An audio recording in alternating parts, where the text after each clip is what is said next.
we're back again in PMB. We are visiting Sabelo Thusi at Thusi Holdings today. So we are going to go through, and then Mr. Thusi, he's going to take us through how he started the business.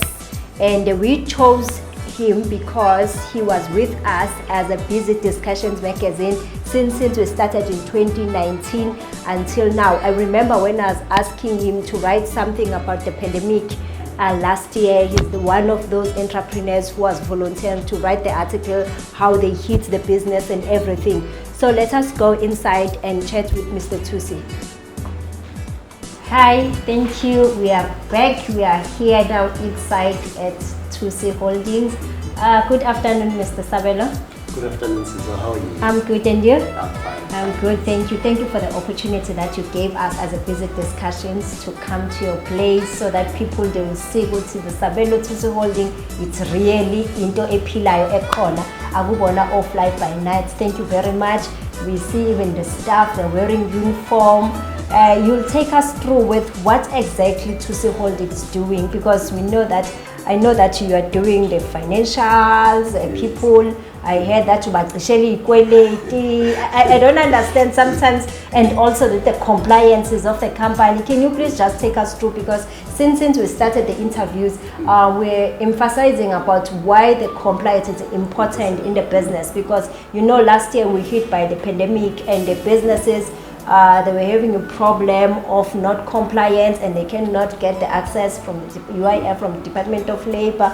And can you please take us through why the business is important to be compliant?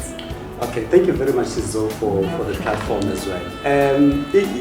Just to give you a background, Thusi Holdings was formed back in 2014 with the aim of assisting other businesses with their compliance, because businesses or entrepreneurs I understand the importance of compliance.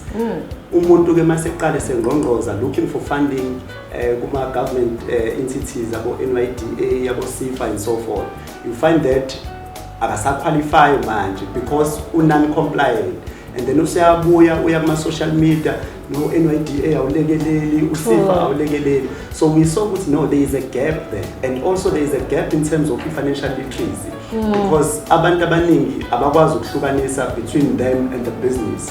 Kwazi ukuthi imali meyiku business account imali yakhe. Bekufanele swipe uyaswipe yonke indawo ngo3 ekseni. Seniyayibona ke naleyo bank statement ena yonke inokhupani na yonke ihlanganisile. Then must approach my funders. Obviously, my funders will go through your financials. Babona the muntu spend 30,000 rand on entertainment every month.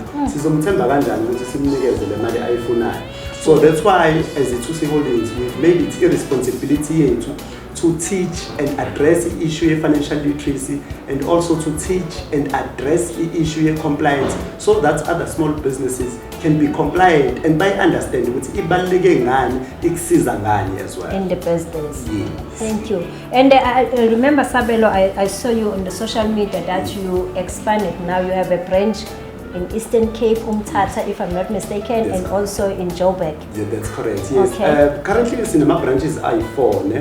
With the head office, which is Pietermaritzburg. Okay. Then we've got another branch in Umtata, Eastern Cape, and then corner SA Johannesburg in Gandhi Square. Then we have another one, SA Newcastle. This is what we do before we expand. CIC whether it's a province or a town, we run e-marketing for a month. Okay. Siyamakhetha nje ama-guys ethi marketing ahlala khona based khona for full month. Then we sit back, sibone ukuthi okay, i-response ithini feedback. Testing ama-waters. Umhlabathi uvundile, then siyahamba siyokwakha. Thank you. Then I like the strategy, you know, because most of the people, they just go there, rent the office, and then they start doing marketing, and after that they will find that if there is no people coming in 2 months, 3 months, they're not receiving any clients, and then they end up closed down. How did you survive during the pandemic, especially on the lockdown side? I think one of the things that assisted us a lot during the lockdown, when we were not operating, was repositioning ourselves. During lockdown, there were this funding, relief funding, UIF, yes, small business relief. So what we did, we focused on assisting other businesses to apply for this funding. And then we were charging obviously a certain fee in order to facilitate your process. The process. So we were getting a lot of clients. I think one client, the El Cool Saltola, Elinama employees close to close to 10,000. He said take away. So Sal assist us to claim UIF for our employees. So we made quite a lot of money with the clients. So that was the money is keep it running throughout the lockdown and see what survive. I think it's all about repositioning, because now if you use yesterday's methods to do business today, you'll be out of business tomorrow. So you finally was more entrepreneurial, adjust and see what's okay. Now gap, I can make money that I say she all over. Do something that is in line with you. Thank you. Thank you, Mr. Thusi, because most of the time when we are saying those things, it's like to people we are saying start catering, start coaching, start Thusi Holdings. Now we are doing the financial statement, of which at the end of the day it's not true. You have to be aligned whatever you're doing. Like for example, us, you remember when we started the magazine, we used to print the copies and distribute the copies. When the pandemic started, what we have to do, we moved to digital. Online, exactly. Yes, and then we're distributing the link. And after that, we are still doing that, of which now we move to this one because we are feeling that the entrepreneurs, even the ones that are out there, they have to see exactly when we are talking about these people that they're entrepreneurs, they are running honestly business, and also it's not like an informal business. The fact that you are compliant, it means you are in a formal business. Thank you very much. How many staff you have in this branch, in the head office in PMB? The head office here, I think there is 8 of us. 8. Yes, about 8 now. And then in Newcastle it's about 3, and Tata about 2, and I said Johannesburg about 2. Wow, no, thank you, Mr. Thusi. Would like to, what can you advise to the other entrepreneurs? Because people, they start business, 3 months down the line, business closed. Maybe it's because of the compliance. They're thinking that to be compliant, it's expensive. Others because they do not have a clear vision. What can you advise them so that they can start their business and move? Not about starting and closing in 3 months down the line. I think one thing I always preach, even to my clients who are also in business, is that if you are an entrepreneur, you must be driven by the 2 P's, passion and profit. Because if passion, you are excited, it's something that you are there. It's a big passion.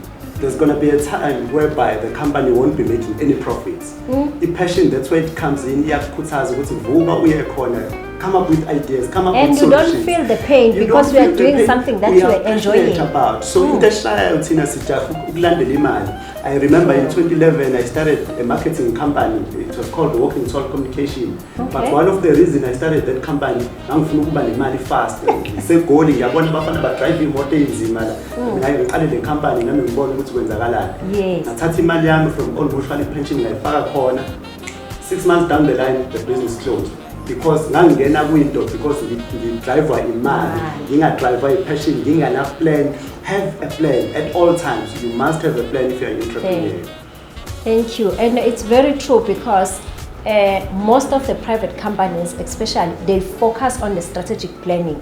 They don't focus on the profit, because if your strategic planning is correct and it's correctly implemented, automatically you'll receive your profit.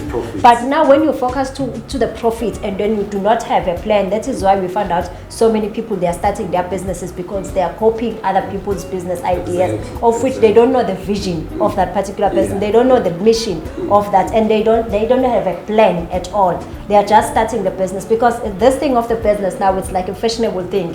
Everyone wants to. I'm the founder. I'm the director. Yeah, it's one of those things. But I'm glad people, and I'm also pleased and humble. You guys, you're always there supporting us as a business discussions. Thank you very much.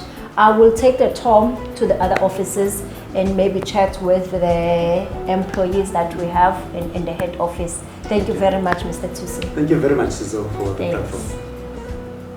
We are here in one of the offices at Thusi Holdings. I'm standing in front of this gentleman. Mr. Thusi, can you please take us through who is this gentleman and what he's doing in this office? Thank you, Sizo. This is Ntokozo Wagamalevi Sibongo. He's our senior business consultant. Basically, he's responsible of our business plan, and all the other branches are reported here in Newcastle, Mthatha, and Johannesburg. Basically, he's the second in command. One of my roles is to overlook or oversee the offices here in Pietermaritzburg, Mthatha, Newcastle, Johannesburg. They all report to me. I'm also responsible for drafting business plans, business profile, business proposals for our clients, and I also assist with debt review removal for the clients. Thank you very much, Sizo, for coming through to our offices today. Siyabonga njenge platform ehlezosinikeza yona biz discussion whereby we get to share our experiences with other entrepreneurs and also offer knowledge in terms of financial literacy and business compliance. Thank you very much, Mr. Thusi. Thank you. Bye.